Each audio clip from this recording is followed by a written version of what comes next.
창세기 14장 17절부터 24절까지의 말씀을 가지고 품격 있는 신앙인이 됩시다라는 제목으로 하나님의 말씀을 증거하겠습니다. 폴란드의 음악가인 파데레프스키의 일화인데요, 그는 피아니스트 겸 작곡가로 잘 알려진 사람이었습니다. 그런데 그가 미국에서 공연할 때 일이었죠. 피아노 연주를 회를 하고 또 피아노를 연주를 끝내고 잠시 중간에 쉬는 타임이 있어서 쉬게 되었습니다. 그 사이에 9살짜리 꼬마아이가 갑자기 청중석에 앉아있더니 무대 위로 후다다닥 뛰어 올라오는 겁니다. 그러더니 그 꼬마아이가 어디를 향해 가냐면 피아노석에 가서 피아노 의자에 앉게 된 것이죠. 사람들이 이게 무슨 일인가 싶어서 그 꼬마아이에게 다 주목을 하게 되었습니다. 그랬더니 그 꼬마아이가 덥서 그 피아노 의자에 앉더니 두 손가락으로 연주를 하기 시작했습니다. 그 연주는 우리가 잘 아는 피아노, 여러분 젓가락 인증곡 아시죠? 딴딴딴딴딴딴딴, 이 젓가락 인증곡을 연주를 하기 시작한 겁니다. 그런데 그 청중석에 앉아서 쉬고 있던 사람들이 한결같이 눈살을 찌푸리면서 그 꼬마의 아이를 향해서 손가락질을 하며 내려오라고 소리를 치기 시작했습니다. 그때 무대 뒤에서 잠시 쉬는 타임을 갖고 있던 파데레프스키가 이게 무슨 일인가 싶어가지고 무대에 나와봤더니 그 꼬마아이가 그가 연주했던 그 피아노 자리에 앉아서 딴딴딴딴딴 이 젓가락 인증곡 연주를 하고 있는 겁니다. 그래서 파데레프스키가 그 꼬마아이 뒤에 가서 그 아이에게 귓속말로 이렇게 말했습니다. 꼬마야, 괜찮아, 피아노 계속 치렴, 이렇게 말한 겁니다. 그러면서 이 파데레프스키가 이 꼬마아이가 피아노를 젓가락 인증곡을 치는데 그 옆에서 이렇게 화음으로 둘이 앉아서 연주를 하기 시작한 겁니다. 꼬마의 돌반적인 상황으로 인해서 여러분 그의 연주회가 한순간에 엉망이 되어버릴 수 있었겠지만 이 파데레프스키의 온유한 대처로 인해서 이 난감한 상황을 잘 마무리하게 되었습니다. 그리고 이 사건을 통해서 파데레프스키의 이 품성과 인격이 청중들에게 진한 감동을 주게 되었습니다. 그리고 그 연주회가 끝나고 난 이후로부터 이 파데레프스키를 좋아하는 사람들, 사랑하는 사람들이 많아지기 시작했습니다. 그의 품성과 그의 인격이 사람들에게 이제 소문이 나기 시작한 것입니다. 그래서 여러분 이 파데레프스키가 음악가로서요 폴란드의 국무총리 자리까지 여러분 오르게 되는 영광을 얻게 되었다는 이야기가 있습니다.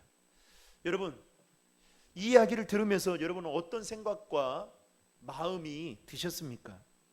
우리가 예수를 믿고 구원을 받아 하나님의 백성이 되는 거 너무나도 중요한 일이죠.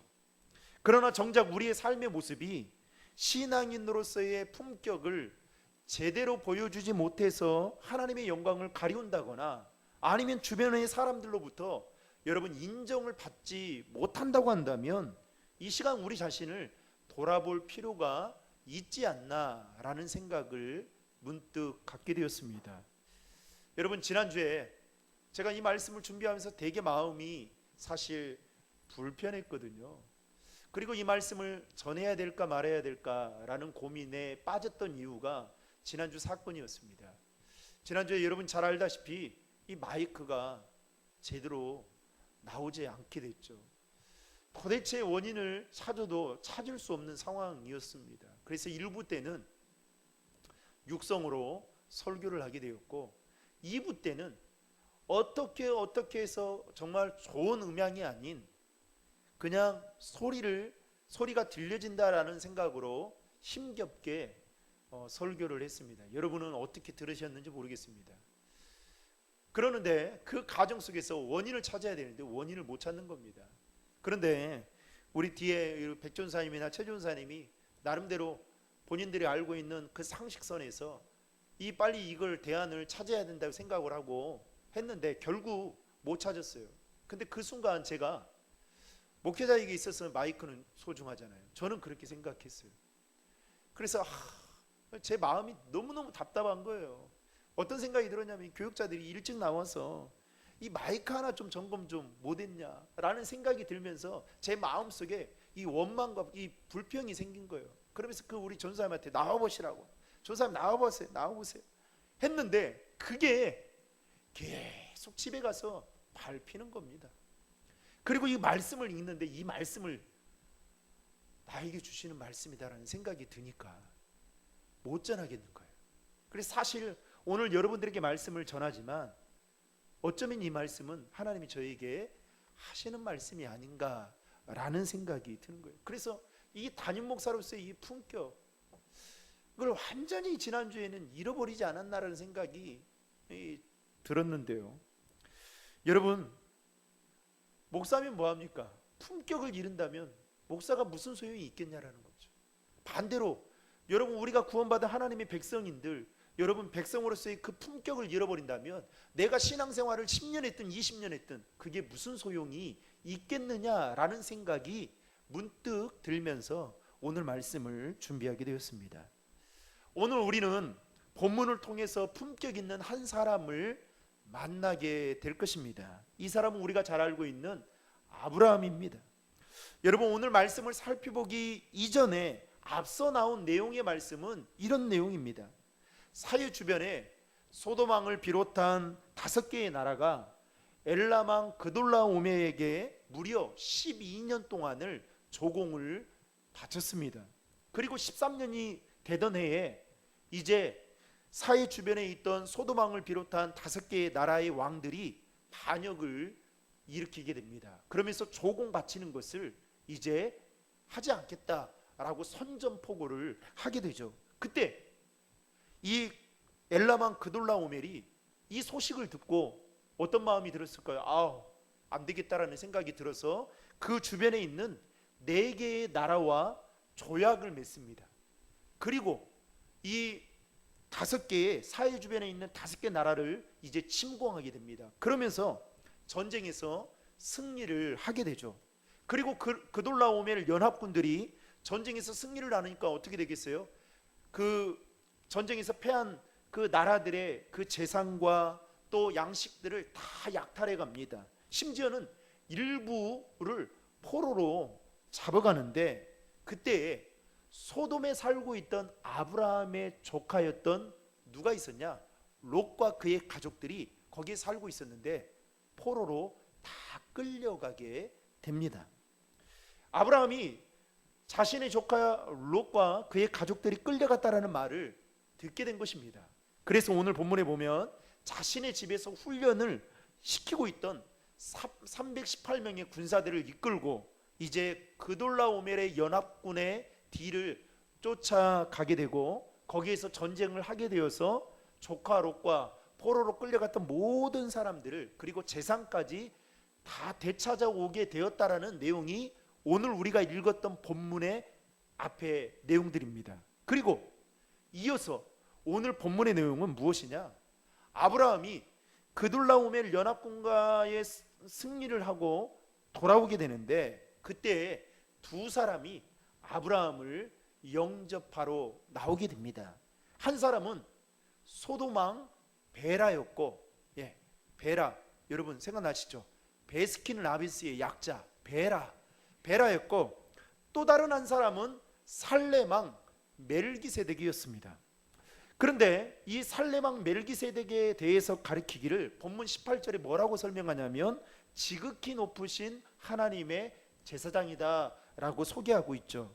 그런데 이렇게 이 살레망 멜기세덱이 아브라함을 영접하러 나오면서 뭘 가지고 나오느냐? 빵과 포도주를 가지고 나오게 됩니다. 그 이유는 전쟁에서 승리하고 돌아온 아브라함을 축복하기 위해서 가지고 나왔던 것이죠. 이루하기 위해서 나왔던 것이죠. 여러분, 우리는 그냥 문자적으로 아브라함이 그돌라오멜 연합군과의 전쟁에서 승리했다 이렇게 단순히 그냥 이렇게만 생각할 수 있지만 사실 여러분 그돌라오멜 연합군과 아브라함과의 전쟁에서 승리한 것은요 결코 쉽지 않은 일이었습니다. 오늘 본문 13절을 보시면 아브라함이 조카 롯이 포로로 잡혀갔다는 소식을 들었을 때에 아모리 족속 마므레 상술이 숲을 근처에 거주했다라고 성경은 그렇게 기록하고 있습니다. 여기서 마므레 상술이 숲은 무엇을 말하느냐? 헤브론을 이야기하는 겁니다. 그러면 헤브론은 지역상 이스라엘의 어디에 속해 있느냐? 남쪽에 위치해 있습니다. 잘 머리에 두십시오. 그리고 14절에 가서는 헤브론이 거주하고 있던 아브라함이 조카 롯을 되찾아오기 위해서 어디까지 쫓아가게 되냐면 단까지 쫓아가게 됩니다. 그러면 이스라엘의 지역상 단은 어디였느냐? 이스라엘의 북쪽을 이야기하는 겁니다. 자, 분명히 우리가 쉽게 생각하면 아브라함이 조카 롯을 구하기 위해서 이스라엘의 북쪽에서부터 어디까지 내려오는 거예요? 남쪽까지 오게 되는 겁니다.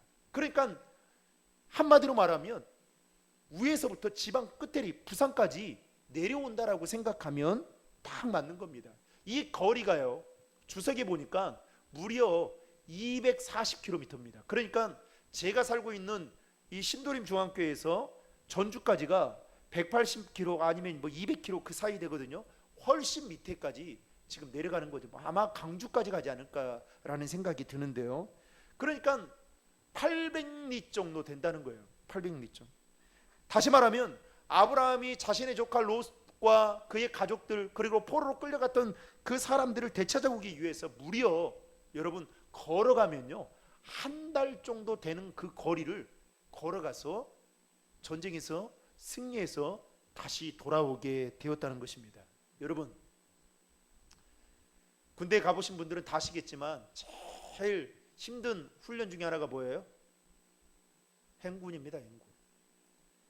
그런데 한번 생각해 보십시오. 1달여 가까이 걸어갔다라는 그 상황을 보면 몸도 많이 지쳐 있었을 것이고 배도 많이 고팠을 것입니다. 특별히 남자들은 여자들이 잘 아셔야 될 그 팁 중에 하나가 뭐냐면 남자들에게는 뭐만 잘 챙겨주면 돼요?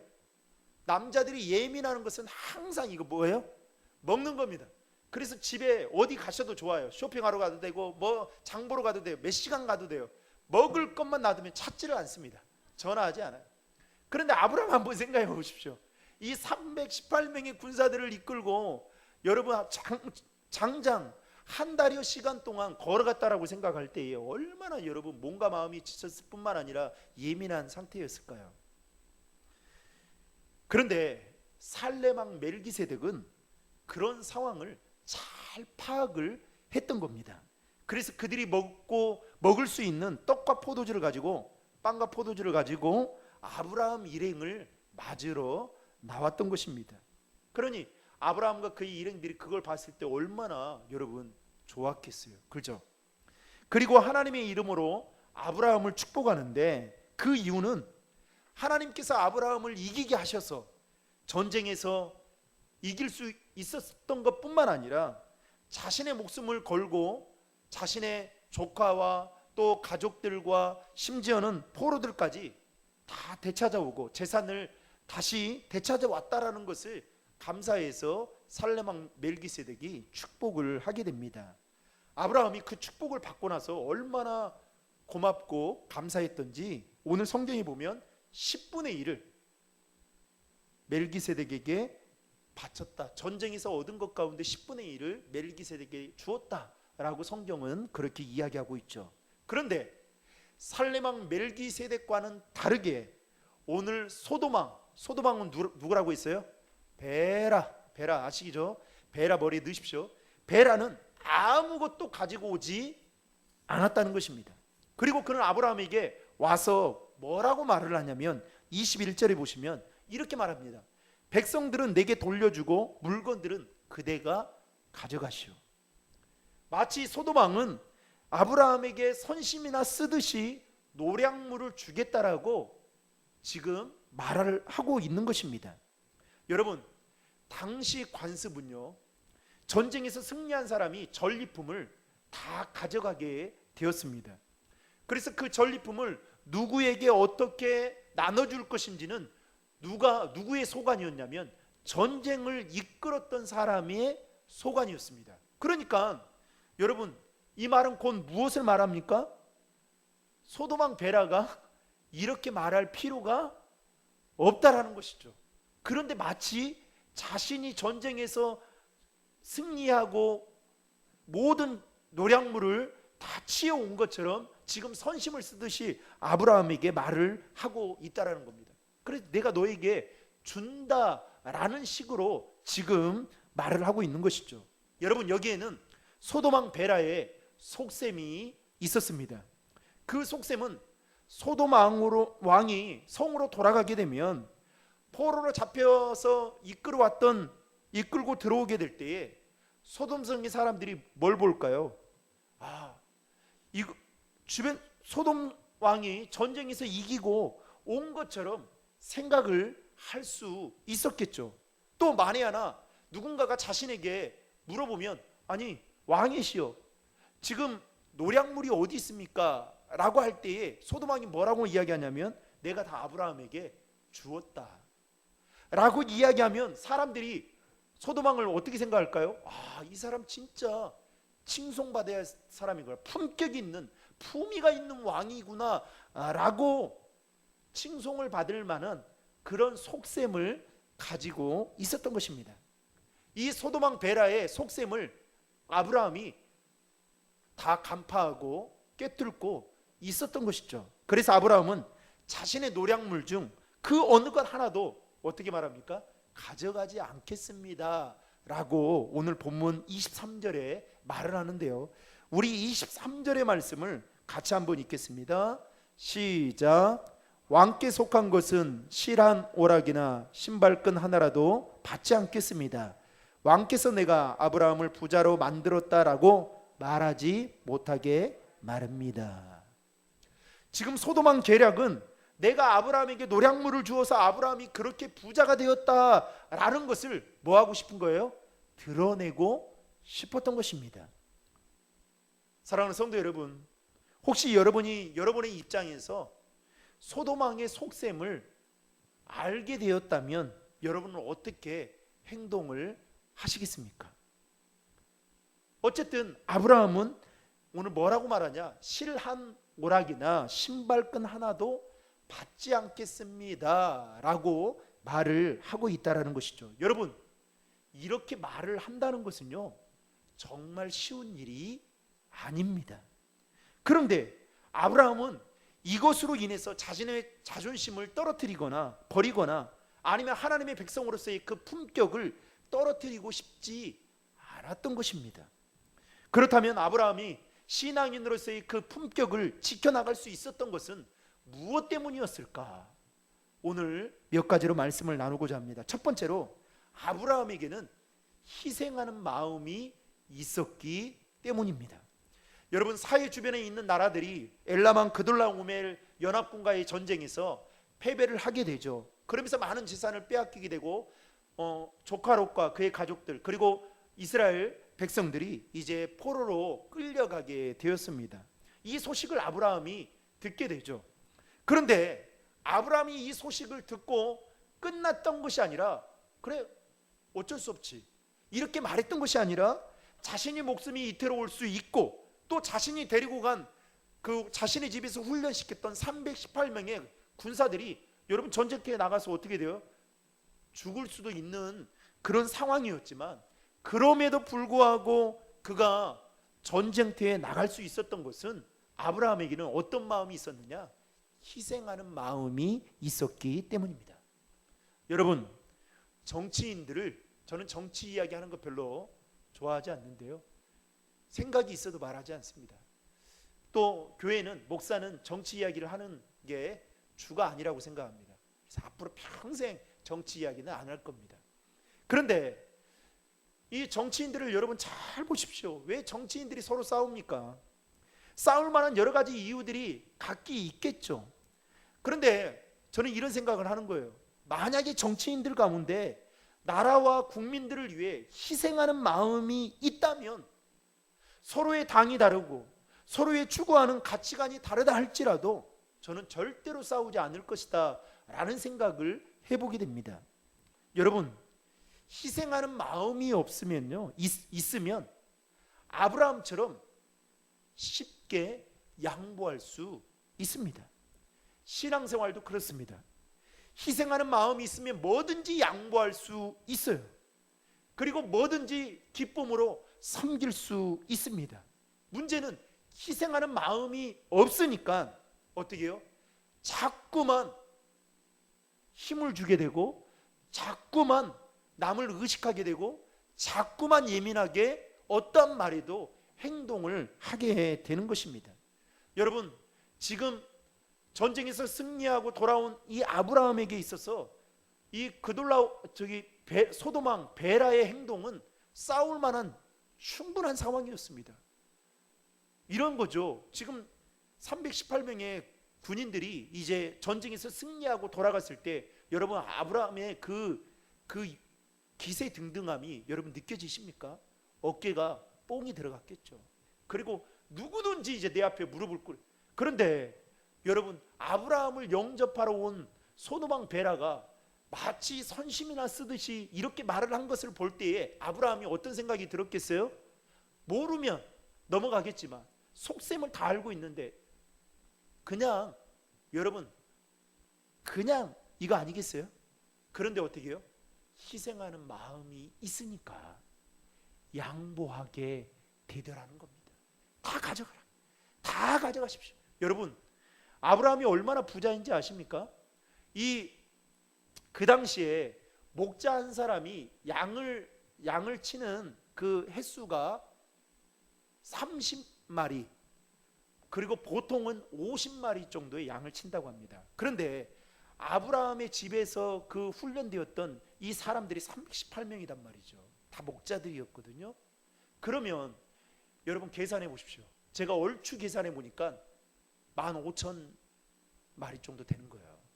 그러면 엄청나게 부자입니다. 여러분, 성경에 이렇게 부자인 사람이 한 사람 나와요. 누군지 아세요? 욥입니다. 욥. 그런데 욥도 양이 몇 마리인지 아세요? 7,000마리에 불과했습니다. 그러니까 배나 많은 양을 가지고 있었던 거죠. 뭐 욥은 또 다른 가축들이 있었긴 하지만 그만큼 부자였어요. 그런데 여러분 생각해 보십시오. 부자들은 더 가지면 가졌지 양보하지 않잖아요. 그래, 아브라함 입장에서 보면 어떻게 생각하겠어요? 내가 전쟁에서 내 힘으로 싸워서 승리해서 이겼는데 당신이 지금 이런 말을 해? 어라?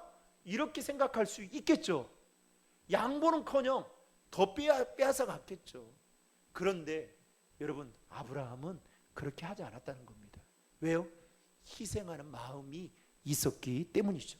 둘째로, 아브라함은 사랑의 마음을 버리지 않았습니다. 여러분, 아브라함이 그렇게 먼 길을, 그것도 자신의 목숨이 이태로울 수 있는 연합군과의 전쟁을 할 수 있었던 이유는 그의 조카 롯을 사랑했던 마음 때문이었습니다. 여러분, 창세기 13장에 보면요, 이전에 우리가 본문 읽었던 앞장에 보면 롯의 목자들과 아브라함의 목자들이 서로 땅이 비좁다라는 이유로 다툼을 하게 됩니다. 그때 아브라함이 조카 롯을 불러요. 그래서 뭐라고 하냐면, 너 선택해라. 네가 자하면 나는 우하고 네가 우하면 나는 자하겠다. 선택을 해라. 그랬더니 롯이 참 기회주의자였던 것 같아요. 덥석 그 말을 받아듣고 요단들을 보니까 너무 좋은 땅이거든요. 비옥한 땅이거든요. 근데 그게 소돔과 고모라는 일을 몰랐던 겁니다. 그래서 어떻게 해요? 그 땅을 선택해서 뒤도 돌아보지 않고 가버립니다. 여러분, 인간적으로 한번 생각해 보십시오. 이 롯은 아브라함의 조카이긴 했지만 사실상 아들처럼 키웠던, 돌봤던 그런 사람이었습니다. 그런데 이 목자들끼리 싸운다고 하길래 너에게 먼저 선택권을 준다고 하니, 아니 삼촌 이러면 안 되고요. 그냥 삼촌이 먼저 선택하시고 저는 나중에 그냥 그렇게 할게요. 이렇게 말하지 않고 덥쑥 받아가지고 어떻게 해요? 정말 야속하게 느껴질 정도로 쌩 하고 가버리더라는 것이죠. 그때 여러분 어떤 마음이 들었을까요? 배신감이 들지 않았겠어요? 다 키워봐도 소용이 없구나 라는 생각이 들었겠죠. 그런데 아브라함이 그때 어떤 소식을 듣게 됩니까? 이 롯과 그의 가족들이 포로로 끌려갔다라는 소식을 듣게 됩니다. 여러분 같으면 어떻게 하겠어요? 그래, 네가 선택해서 네 이런 책임을, 지금 이런 결과가 있으니까 한번 네 힘으로 그래 살아봐라, 이렇게 하지 않겠어요? 아유, 이게 저만 갖는 생각인가 봐요. 우리 신도림 조항의 성도들은 얼마나 착한지, 저 같으면 그러겠어요. 그런데 가지 않았을 것 같아요. 그런데 아브라함은 어떻게 합니까? 희생을 무릅쓰고 그렇게 먼 길을 조카 롯을 구하기 위해서 찾아갔다라는 겁니다. 왜요? 사랑하는 마음이 있었기 때문입니다. 사랑하는 성도 여러분, 우리가 신앙생활 하는 데 있어서요, 사랑하는 마음이 있으면 뭐든지 다 아름답게 보입니다. 근데 사랑하는 마음이 없으면요, 참 목사님 가르마 오른쪽으로 탔는데 왜 이렇게 오른쪽으로 탔는데 왼쪽으로 좀 타지, 가르마가 삐뚤어졌어요, 오늘은 또 5대5네요, 머리 좀 올리지, 아주 사소한 것도요 좋지 않게 보더라는 거죠. 그런데 사랑하게 되면, 사랑하는 마음이 있으면 여러분 모든 것이 다 좋게 보이더라는 것이죠. 저는 이 사랑의 마음이 저와 여러분들에게 넘치기를 주님의 이름으로 축복합니다. 세 번째로, 아브라함은 배려할 줄 아는 사람이었습니다.